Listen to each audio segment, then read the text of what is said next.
சரவணகுமார் 2010 சரவணகுமார் எடுத்தது. இன்னைக்கு வந்து ஒரு டாக்டரா இருக்காரு. வினோத் இன்னைக்கு வந்து போலீஸ்ல இருக்காரு. இதுல பாத்தீங்கன்னா சரண்யா இன்னைக்கு சரண்யா போலீஸா இருக்காங்க. 3200 இருக்கு. நாங்க இங்க 30 தான் போட்டிருக்கோம். சத்தமில்லாமல் கொத்து கொத்தாக ஏழை பிள்ளைகளை தேர்வு செய்து படிப்பு முக்கியண்டா சிதம்பரம் என்று கல்விக்கு வழிவகுத்த கோட்டை. ஊரே படிக்க ஆரம்பிக்கிறதுக்கு ஏதோ ஒரு இடத்துல இவங்க காரணமா இருக்காங்க அப்படின்ற நிறைய விஷயங்கள் புரிஞ்சு இருக்குது. 3600 சொச்சம் மாணவர்கள் இன்னைக்கு படிச்சு முடிச்சு வேற வேலைகள்லயும் வேற விஷயங்களும் பண்ணிட்டு இருக்காங்க. ஒவ்வொரு புகைப்படத்திலும் ஒவ்வொரு கலங்க வைக்கும் சாதனை கதை. அதனால்தான் இன்னைக்குமே சூர்யா சொல்லுவாங்க, ஊர் கூடி இருக்கிற தேர் யாரும் தனிநபர் பண்ணிட முடியாது. அகரம்க்கு நிறைய உதவி வேணும், எல்லாரும் வந்து உதவி பண்ணுங்க. நாங்கள் உரிமையோட கேட்கறதும் அங்கதான். ஊரே படிக்க ஆரம்பிக்கிறதுக்கு ஏதோ ஒரு இடத்துல இவங்க காரணமா இருக்காங்க. 300 பேர் ஒரு பிள்ளைக்காக யோசிக்க முடியுமானா எஸ் அப்படிங்கிற நிகழும். இதுதாங்க ரியல் டிரான்ஸ்ஃபர்மேஷன். 4000த்திற்கும் மேற்பட்டோருக்கு நான் தான் என் குடும்பத்திலேயே முதல் பட்டதாரிங்கிற பெருமையை கொடுத்து கல்விக்காக திக்கற்று திணறிய பல்லாயிரக்கணக்கான மாணவர்களுக்கு கல்வி கொடுத்து வழிகாட்டியாகும் செயல் வீரர்கள். ஒரே ஒரு லெட்டர், எனக்கு அப்பா அம்மா கிடையாது, எனக்கு படிக்கிறதுக்கு ஆள் இல்லை அப்படின்னு மட்டும் ஒரு குழந்தை எழுதிட்டாங்க. அவங்க ஊர் பேர் மட்டும் கல்லுப்பட்டி ஊர் பேர் மட்டும் இருக்கு. அந்த ஒரு லெட்டரை வச்சு அந்த ஊரா போய் வீடு வீடா போய் தேடி எல்லாம் கூட்டிட்டு வந்த பிள்ளைங்க இங்க நிறைய பேர் இருக்காங்க. அகரம் புதிய அலுவலகத்தில் நடப்பது என்ன? மாணவர்கள் தேர்ந்தெடுக்கப்படுவது எப்படி?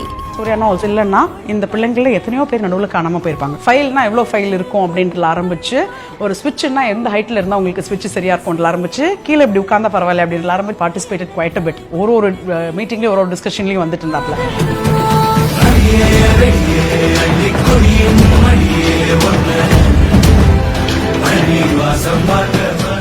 இது அரசியலுக்கு அல்ல, பெயர் புகழ் பாராட்டுக்கு இல்ல, இது என்னுடைய அறம் அப்படின்ற மாதிரி போற்றத்தக்க செயல்களை சூர்யா அவர்களுடைய அகரம் ஃபவுண்டேஷன்ல சேவை செய்யக்கூடியவங்க செஞ்சுட்டு இருக்காங்க. பின்னோக்கி சரிந்திடக்கூடாத ஏழை மாணவர்கள் ஒருவர் கூட விடுபடக்கூடாது அப்படின்ற நோக்கில மாணவர்கள் அனுப்பிய கடிதம் அந்த புதிய அலுவலகத்துல ஒவ்வொன்றா பார்க்கப்படுது. தாய் இல்லாம தந்தை இல்லாம எனக்கு படிக்கணும்னு ஆசையா இருக்குங்கிற அந்த ஏக்க எழுத்துக்கள் தரையில் அமர்ந்து வாசிக்கப்படுது. கடந்த 14 வருடத்துல 5830 மாணவர்களை அகரம் ஃபவுண்டேஷன் மூலமா சாதிக்க வச்சிருக்காங்க. இங்க பயின்ற மாணவர்கள் அவங்க குடும்பத்துக்காக மட்டும் இல்லாம ஊருக்காகவும் அடுத்த தலைமுறையில கஷ்டப்படுற மாணவர்களுக்காகவும் தன்னுடைய சேவையை தொடங்குறாங்களாம். எனக்கு ஒளி கிடைச்ச மாதிரி அந்த மாணவர்களுக்கும் ஒளி கிடைக்கணும், கல்வி கிடைக்கணும் அப்படின்ற நோக்கில அகரத்தோட இணைந்து சேவை செய்யறாங்களா. பெரிதா எந்த தகவல்களும் இல்லாம எனக்கு படிக்கணும்னு ஆசையா இருக்கு, அப்பா அம்மா இல்லன்னு வந்த ஒரு கடிதத்தை வச்சு அந்த ஊருக்கே போய் அந்த மாணவனுக்கு கல்வி கொடுத்ததா சொன்னதெல்லாம் நிஜமாவே கூஸ்பம்ஸ்ங்க. அலுவலகத்துல தொங்கக்கூடிய ஒவ்வொரு புகைப்படத்துக்கு பின்னாடி ஒவ்வொரு சாதனையாளர்களின் கலங்க வைக்கும் கதை இருக்கு. கல்வி ஒன்று கிடைச்சா போதும் அது எந்த அளவுக்கு ஒரு தலைமுறையே மாத்தோ, ஒருத்தருடைய வாழ்க்கையை மாத்தோ அப்படின்றதுக்கு இதை விட பெரிய சான்று வேணுமான்னு தெரியல.